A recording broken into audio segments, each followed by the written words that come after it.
നമുക്കൊന്ന് നമുക്കല്ല എനിക്കുന്നേ എൻ്റെ മോൻ്റെ ഇഷ്ടപ്രകാരം ഒരു ബീഫ് കറി വെക്കാനാണ് എൻ്റെ തീരുമാനം. തുടങ്ങിയത് അപ്പം പോയി എന്താ ശരി. അപ്പോൾ നമ്മൾ ബീഫ് എടുത്ത് ഇട്ടിട്ടുണ്ട്. പിന്നെ ആവശ്യമായിട്ടുള്ള ഇതൊന്നും നിങ്ങൾക്ക് പറഞ്ഞു തരേണ്ടെന്ന് എനിക്കറിയാം, എങ്കിലും ഞാൻ എൻ്റെ ഒരു താല്പര്യം കൊണ്ട് പറയുന്നതാണ് ഇതൊക്കെ. ഞാനൊന്നും തോന്നരുത്. വെളുത്തുള്ളി, പച്ചമുളക്, ഇഞ്ചി, തക്കാളി, മല്ലിയില, പിന്നെ സവാള നമുക്ക് വളരെ കുറച്ച് മാത്രം മതി. പിന്നെ കൂടുതൽ നമുക്ക് വേണ്ടതെന്ന് പറഞ്ഞാൽ കൊച്ചുള്ളിയാണ്. അപ്പോൾ കൊച്ചുള്ളി ഞാൻ വൃത്തിയാക്കിക്കൊണ്ടിരിക്കുകയാണ്. വൃത്തിയാക്കാൻ മീൻസ് അതിൻ്റെ തൊലി കളയുന്നു. പിന്നെ നിഹാസ് എന്നോ എത്തി നോക്കിയിട്ട് ചിരിച്ചിട്ട് പോയത് ഉമ്മ ഇവിടെ അടുക്കളയിൽ എന്താണ് ചെയ്യുന്നത്. ബീഫ് ഇടത്തിയിട്ടുണ്ട്. ഞാൻ ചെറുതായിട്ടൊന്ന് പീസ് ആക്കി ഇടാം. അപ്പോൾ നമുക്ക് കൊച്ചുള്ളിയും വൃത്തിയാക്കി ബീഫും പീസ് ആക്കി വരാം. ഓക്കെ, ബീഫ് വയ്ക്കാൻ കുക്കർ. ഇതിനിടയ്ക്ക് ഞാൻ നമ്മുടെ ബീഫ് പൊരിക്കാനുള്ളതിനുള്ള മസാലയൊക്കെ തേച്ച് വെച്ചിട്ടുണ്ട് കേട്ടോ. അപ്പോൾ കുക്കർ വെച്ച് കുക്കർ ചൂടായിട്ടുണ്ട്. അപ്പോൾ നമുക്ക് ഇതിലോട്ട് വെളിച്ചെണ്ണ ഒഴിച്ചു കൊടുക്കാം. കുറച്ച് മതി, എന്നാലും ഒഴിച്ചു കൊടുത്തിട്ടുണ്ട്. ക്ലാരിറ്റി കുറവാണോ എന്നൊരു. ഇതിനകത്ത് നമ്മൾ കുറച്ച് ഇഞ്ചിയും പച്ചവളവും ജസ്റ്റ് ഒന്ന് ക്രഷ് ചെയ്ത് വെച്ചിട്ടുണ്ട്. അത് വിടാം, ചെറുതായിട്ട് ക്രഷ് ചെയ്തിട്ടുണ്ട്, നല്ല ടേസ്റ്റ് ആക്കിയിട്ടില്ല. അത് ഇട്ട് കൊടുത്തു.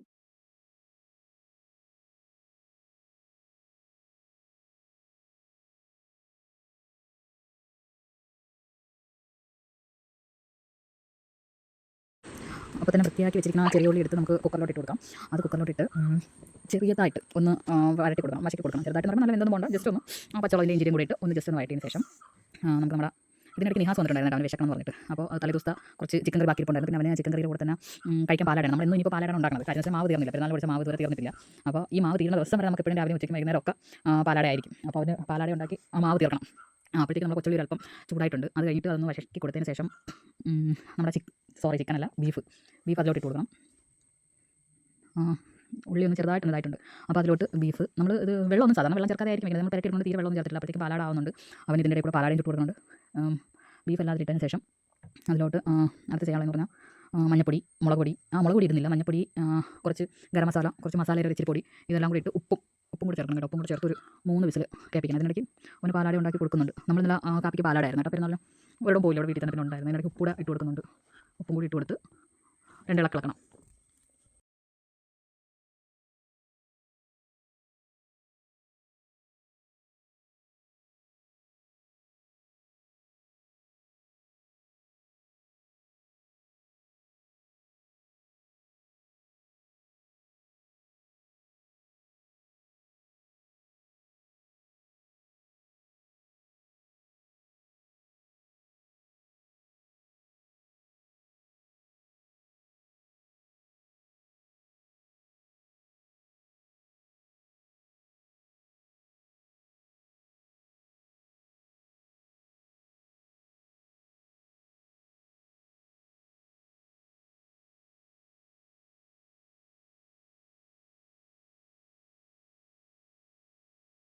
ഇതിനിടയ്ക്ക് ഞാൻ കുക്കറിൽ 3 വിസിൽ കേട്ടെന്ന് വിചാരിച്ചിട്ട് ഓഫ് ചെയ്തിട്ട് കുറച്ച് ചിലപ്പോൾ തിരക്കായി വേറെ ഒരു ഇതായി പോയതുകൊണ്ട് ഓഫ് ചെയ്ത് ഓർമ്മയില്ല 3 വിസിൽ കേട്ടോ ഇല്ല. ഞാൻ ഒന്നുകൂടെ ഓൺ ചെയ്ത് വെച്ച് 2 വിസിലൂടെ കേട്ടാൽ വിചാരിച്ചു. ബീഫ് തന്നെ എന്ന് പറഞ്ഞൊന്നും പോകില്ലല്ലോ എന്ന് വിചാരിച്ച്. അടുത്ത് നമ്മൾ ഇപ്പോഴത്തൊരു ഉരുളിയിൽ കുറച്ച് വെളിച്ചെണ്ണ ഒഴിച്ച് കുറച്ച് സവാള വഴറ്റിയെടുക്കാം. അപ്പോഴത്തേക്കും എൻ്റെ 5ാമത്തെ വിസിലാണ് കേൾക്കാൻ പോകുന്നത് കേട്ടോ. ഇത് സവാള ഇട്ട് കൊടുക്കാം. സവാള ഒരെണ്ണം ഇന്നലെ അരിഞ്ഞതാണ് കേട്ടോ. അതിലൊരു ഇച്ചിരി എണ്ണ ആയിട്ടുണ്ട്, എണ്ണ ഇട്ടിട്ട്. അപ്പോൾ ഈ സവാള നല്ല വെണ്ണ പോലെ വഴണ്ട് വരണം, നല്ല വഴറ്റിയെടുക്കാം. ഇപ്പോൾ നമ്മൾ ചൂടാക്കിയ മസാല വീട്ടിലോട്ട് ഇട്ട് കൊടുത്തേക്കാം. ഇനി തക്കാളി ഇട്ട് കൊടുക്കാം. തക്കാളി ഇട്ടതിന് ശേഷം കുറച്ച് മല്ലിയിലയും കൂടി ഇട്ട് കൊടുക്കാം.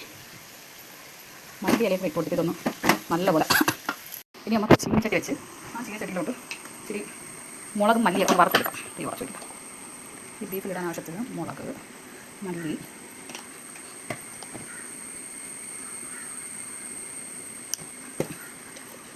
ഒത്തിരി മഞ്ഞപ്പൊടി കൂടി കൊടുക്കാം.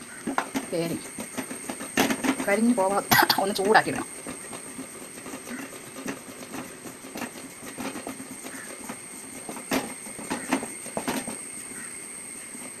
നമ്മുടെ ബീഫ് വെന്തിട്ടില്ല. നമുക്ക് ഉരുളിയിലോട്ട് തട്ടി വഴറ്റിയെടുക്കാം.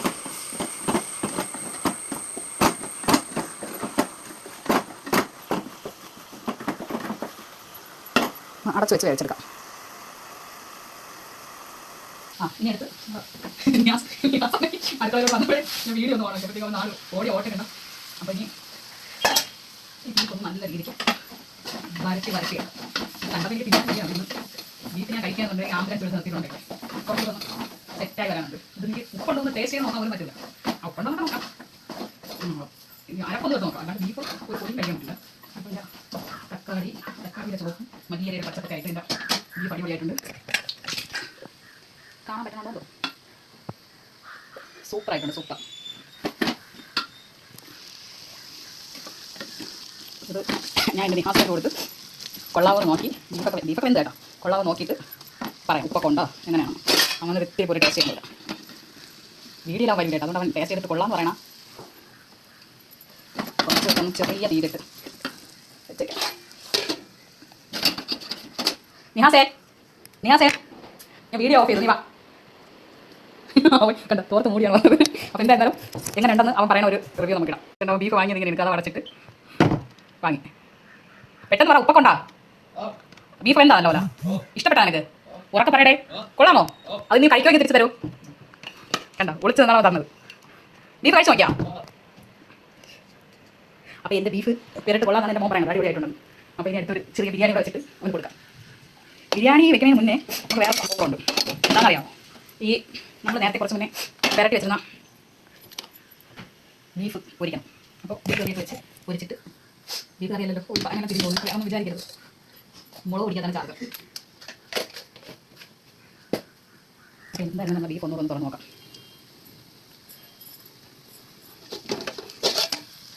ഇതിലൊരൊറ്റൊരു ഭാഗം മാത്രം കാണിക്കാൻ, കണ്ടോ നല്ല എണ്ണയൊക്കെ നല്ല അടിപൊളിയായിട്ട് നല്ല വരഞ്ഞ് നല്ല സൂപ്പറായിട്ടുണ്ട്. അപ്പോൾ ഇത്രയോടെ കാട്ടാതെ എൻ്റെ ബീഫ് കറി കൊള്ളാമെന്നാണ് എൻ്റെ മോൻ പറഞ്ഞിരിക്കുന്നത്.